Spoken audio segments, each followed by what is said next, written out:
What is up, folks? It's Mr. Walker here coming to you with our next lesson. We are going to be getting into the nitty gritty of it all. We are going to be finally talking about trigonometry. Now, trig is going to be a lot. If you don't got your calculator, this is going to be quite a tough one to deal with.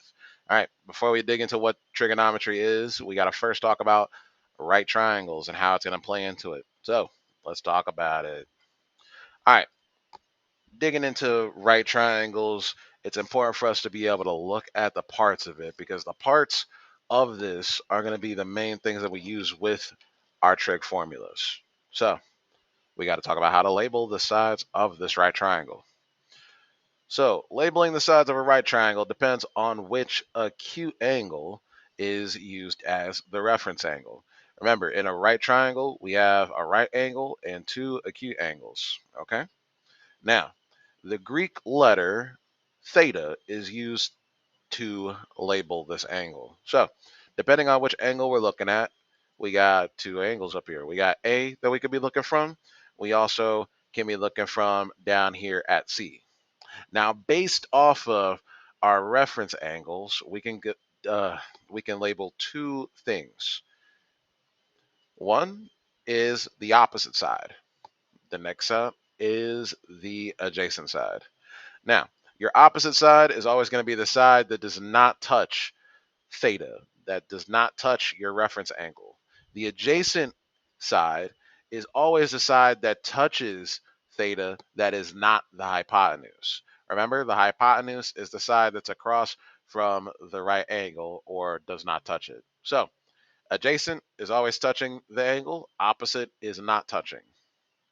Now, the hypotenuse here, that's not going to change. The hypotenuse is always going to be the side that does not touch our right angle, aka the biggest, aka the longest side. Now, if we were looking from angle C's perspective, the opposite and adjacent sides change. The opposite side this time will be the side over here by AB. The adjacent now becomes the bottom side. And just like before, the hypotenuse will not change. Okay? So keep this in mind as we dip into it. Now, next, let's do a little bit of practice. I want you to name the sides that are opposite whatever angle I give you, as well as deal with naming these adjacent and opposite sides according to whatever our reference angles are. So let's look at the first one. We got triangle ABC here. We're looking at the side opposite of A. When I'm saying the word opposite here, opposite means that you are not touching, okay? So when you're thinking of opposite, think of not touching.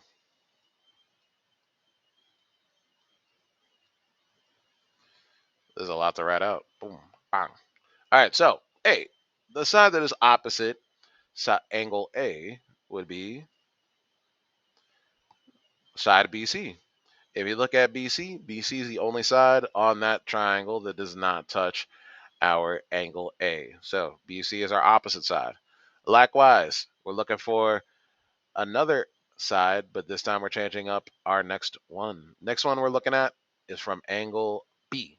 So we're looking at the side that's adjacent to angle B. When you're thinking of adjacent, you're thinking of touching, okay?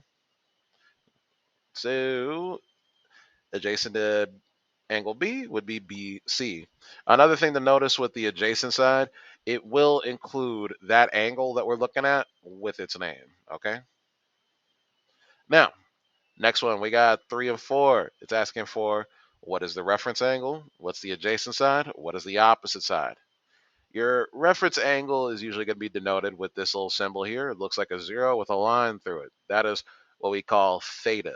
Theta is a Greek letter. So the reference angle for us is angle D. That's where theta is right now. What's the adjacent side? Adjacent side is the side that's touching this angle that is not the hypotenuse. The hypotenuse here is DF. So the adjacent side would have to be DE. Then what's the opposite side? That's the side that does not touch angle D. That would be this one down here, EF. All right, next one we got. Next one we're looking at What is the side opposite angle Q? We've done these earlier, so look at the side that is opposite, just like how we did for number 1. So here's Q. Opposite it would be RS. Next, it says name the hypotenuse. Remember, the hypotenuse is the side that does not touch your right angle, aka the side opposite. So that would be QS. Now, last one, we got what's the reference angle? Reference angle for us, theta's up over here by X, so our angle is X. Now, based off of this angle, it's asking what's the opposite side? What's the hypotenuse? The opposite side, that's the side that does not touch angle X. So let's find that. That would be ZY. And then what's the hypotenuse? That's the side that does not touch your right angle, which is ZX. Okay? Now, with all this in mind, we got a little bit more notes. Hopefully, you're chilling with us. We got 7 minutes down. Let's get into it. All right. So, quick review over similar triangles. Remember, when we're dealing with these right triangles, all right triangles have some sense of similarity if you work out the proportions. We just got to make sure that we know what those proportions will be. So, similar figures have side lengths that form equal ratios and corresponding angles are congruent. So, if we were comparing these two, we know that the corresponding angles are the angles that are in the same place, just on the other triangle. So, one pair that we can look at the letters that we have here from our similarity statement, and we can go through a matchup. We got D and C are in the same place, O and A are in the same place, G and T are in the same place. And that makes sense as you look at their triangles. See how the markings on D and C are the same? See how the markings on O and A are the same? A and G and T? That would should let you know that those sides are not sides, those angles are congruent and correspond to each other. All right. Now, along with this, we also got our sides here that we got to make sure that we know. So, if we're looking at the first one, we got DG and DO. We want to see what sides match up with those ones. DG, that is over here vertically. The side that's vertical just like that would be CT. If we're looking at DO, DO is our hypotenuse, which means that we got to go the same way from the top of the triangle to the bottom, which would be CA. So we got CT and CA. Now, what we just did here was we made a ratio of two sides, the opposite and the hypotenuse side. Now, keep this in mind. They're going to make a couple more ratios. Next one we're looking at is with GO and DO. Now, GO comes from here, going over to where theta is at, and DO comes from the top of the triangle down here with our hypotenuse. So we see our hypotenuse again, just like how we saw over here. But this time, we're looking at this side here that's touching this angle.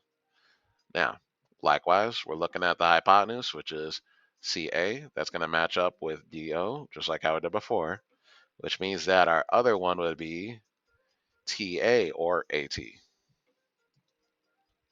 So that is it, TA. Now, this ratio we just made up is made up of the adjacent side and the hypotenuse. So please remember this. These things are going to be coming up real hard real soon. Next one we got is DG and GO. DG, that's our vertical side. GO, that's our horizontal side. Now we want to match up that with a similar ratio over here. So DG, that's vertical. We want to match it up with our vertical side, which is CT. And the other one we want is the bottom one, which is AT, matching up with GO. So we got CT, we got TA. Now, this ratio that we just made up is based off of the opposite side over the adjacent side. These ratios of corresponding sides of similar triangles are always going to be equal, okay? This is just like what we did back in our last unit. All right, folks, so you got two more questions for you to practice with. Top one says that you're going to have to find these ratios and then put them in decimal form, round to 4 decimal places. So that means that you might have a decimal. Don't freak out about that. Then underneath it, we got if the ratio of a 45, 45, 90-degree triangle opposite side to its hypotenuse is this, they want us to find the length of the hypotenuse. For this, you have to set up the ratio and work backwards to find out what that hypotenuse is. They do give you the opposite side here. You got to find this. So, good luck with that. I'll see you later.